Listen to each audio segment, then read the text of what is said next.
पहली बार ऐसे हथियार और रेजिमेंट परेड में शामिल हुए जो भविष्य के युद्ध की तैयारियों का हिस्सा होंगे।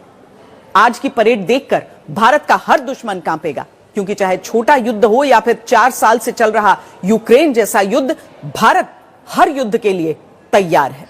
संतुलन, साहस और शौर्य का परिचय 3 अपाचे हेलीकॉप्टर विक्ट्री फॉर्मेशन में कर्तव्य पथ के ऊपर पहुंचते हुए 137 हेली स्क्वाड्रन से नेतृत्व ग्रुप कैप्टन प्रवीण सारथी कर रहे हैं कि बहुत बड़ा ताकत का मुजाहिरा किया है। यकीनन रिपब्लिक डे पे जिस तरीके से वेपन्स को और ये सारी चीजें दिखाई जाती हैं, तो उस तरीके से यकीनन हिंदुस्तान ने भी उन्होंने जो साल पहले उनके पास जो चीजें नहीं थी और एक साल के दौरान उन्होंने अपने फोर्सेस के लिए जो चीजें खरीदी, जो शामिल की या खुद बनाई, तो यकीनन उसका एक मतलब शो होता है। We are definitely looking it very carefully.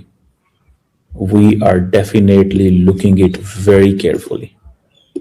And we do value this thing कि यार ये चीज जो है ना, ये हमारे लिए बहुत ज्यादा significant है। And a minimum of 15 meters in a single span and a maximum of 75 meters in multi-span. A lone helicopter, rather 3 helicopters.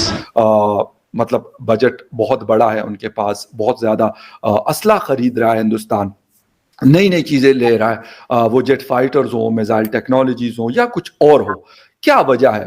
फिर दुनिया उनके साथ कड़ी है। जो बॉटम लाइन है सारे इंडिया ईयू रिलेशनशिप की, कि they want to grow organically and they believe that geopolitics can come in any time. Geopolitics can come in any time. ये किसी वक्त भी geopolitics आ सकती है।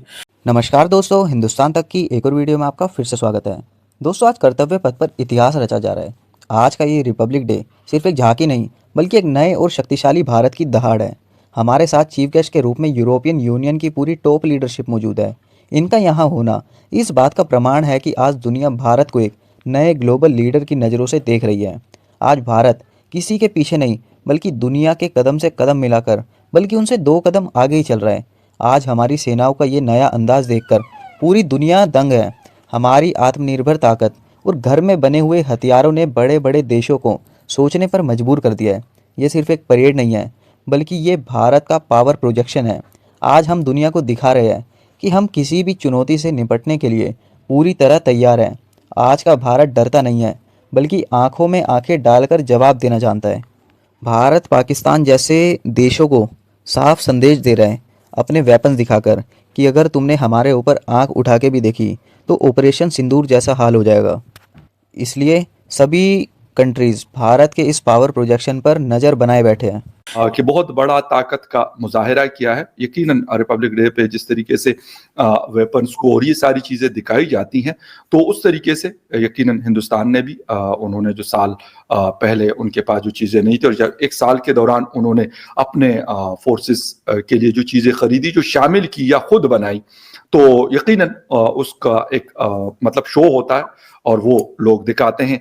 क्या चीजें हैं ऐसी कि उन्होंने एक साल पहले की अगर हम बात करते हैं उन्होंने नहीं थी उनके पास, और आज आफ्टर 1 ईयर उन्होंने वो अचीव कर ली। डिफेंस के हवाले से बात कर रहा हूँ, इसके ऊपर भी बात करेंगे और पाकिस्तान के कॉन्टेस्ट में भी इसको देखेंगे कि मतलब बजट बहुत बड़ा है उनके पास, बहुत ज्यादा असला खरीद रहा है हिंदुस्तान, नई नई चीजें ले रहा है, वो जेट फाइटर्स हो, मिसाइल टेक्नोलॉजीज हो या कुछ और हो। क्या वजह है?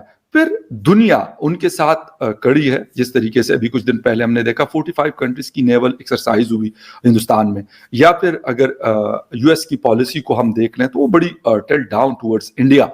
क्या वजूहात है? या फिर हमारे जो इस्लामिक कंट्रीज हैं उनको भी अगर हम देख लें तो उनके साथ भी ताल्लुकात, मैं कहता हूँ, एक बड़े पीक टाइम से गुजर रहे हैं इस वक्त। वो दुबई हो सऊदी अरेबिया हो या बाकी मुस्लिम ममालिक हो।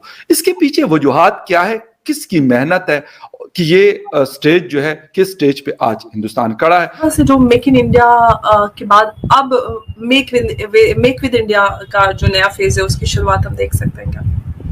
देखिए, मेक इन इंडिया से ज्यादा अभी हमें कोलैबोरेशन इन इंडिया उसके ऊपर ध्यान देना मतलब पड़ेगा। मेक विद इंडिया हो गया ना, मेक विद इंडिया, मेरे कहने का मतलब वही है। बस कोलैबोरेशन विद इंडिया। और देखिए ब्रह्मोस ने दिखा दिया है कि मेक इन इंडिया से ज्यादा कोलैबोरेशन विद इंडिया को काम आएगा।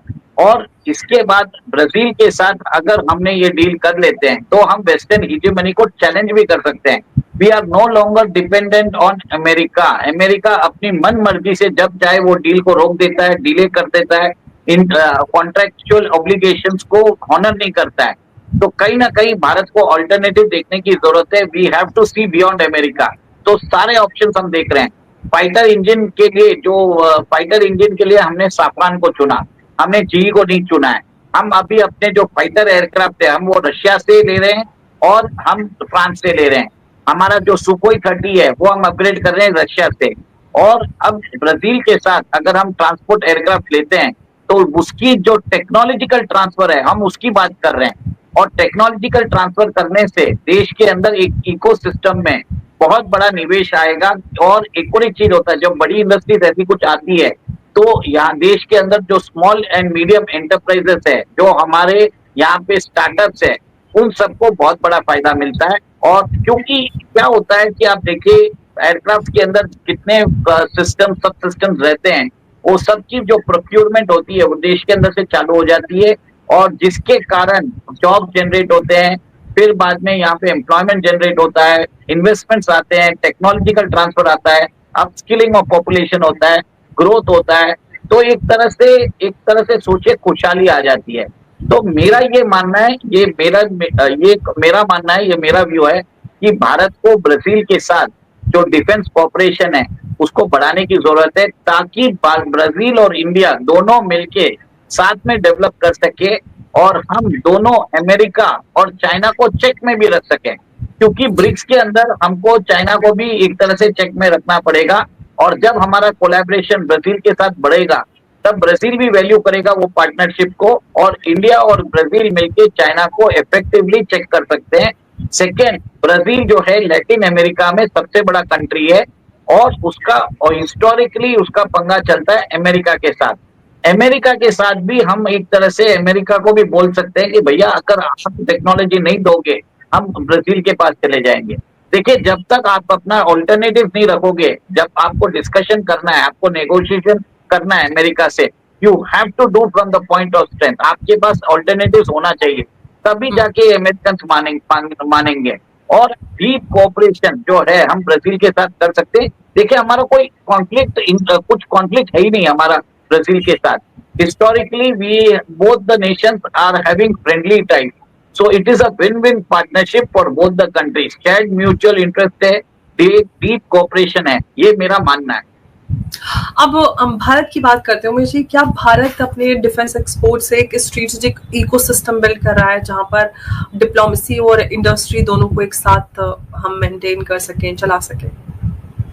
देखिए भारत तो जिनसे भी बोल रहा है, कल हमने 114 जो रफाल हम लेने वाले थे, इंडियन एयरफोर्स ने उसको क्लियर किया था। हमारे मिनिस्ट्री ऑफ डिफेंस ने बोल ही दिया है कि इसमें जो इंडिजिनाइजेशन कोशेंट है वो कम है, और इसी के लिए वो डसॉल्ट से बात करने की कोशिश भी कर रहे हैं।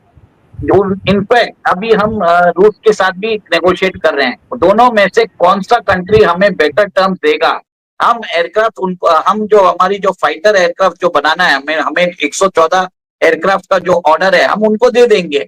फ्रांस हमेशा क्या करता है, ओवर कमिट करता है, अंडर डिलीवर करता है। इवन ऑपरेशन सिंदूर में जब हमने उनसे सोर्स कोड मांगा था कि ताकि हम अपनी ब्रह्मोस रफाल के अंदर इंटीग्रेट कर। दोस्तों, हमारी एक गर्जन उन पड़ोसियों के लिए एक कड़ी चेतावनी है जो हमारी सरहदों पर नापाक इरादे रखते हैं, चाहे वो पाकिस्तान की पुरानी साजिशें हों या चाइना की विस्तारवादी नीति। आज भारत की ये ताकत उन्हें साफ संदेश दे रही है। हमारी सेनाओं का ये तालमेल और हमारी पहाड़ियों से लेकर समंदर तक की तैयारी ये साबित करती है कि अब भारत की 1 इंच ज़मीन पर भी कोई नज़र नहीं डाल सकता। हम शांति के पुजारी हैं, लेकिन दुश्मन को उसकी हद बताना भी हम अच्छे से जानते हैं। आज पूरा विश्व हैरान है ये देखकर कि कैसे भारत ने इतनी तेज़ी से अपनी ताकत को बढ़ाया है। वाशिंगटन से लेकर बीजिंग तक आज हर जगह सिर्फ कर्तव्य पथ की गूंज है। लोग हैरान है हमारी टेक्नोलॉजी और हमारी सेना के इस नए रूप को देखकर। ये एक नया युग का आगाज़ है जहां भारत अब सिर्फ एक बाजार नहीं बल्कि दुनिया की सुरक्षा का एक बड़ा स्तंभ बन चुका है। भारत अपने डिफेंस सेक्टर में काफ़ी तेज़ी से काम कर रहा है। भारत मेक इन इंडिया पर भी फोकस कर रहा है, जिससे उसे अमेरिका जैसे कंट्री के ऊपर निर्भर ना रहना पड़े। इस 77वें गणतंत्र दिवस पर यह हमारा संकल्प है, एक सशक्त, समर्थ और सर्वशक्तिमान भारत। दोस्तों, आपको वीडियो कैसी लगी? अगर वीडियो अच्छी लगी तो चैनल को जरूर सब्सक्राइब करें।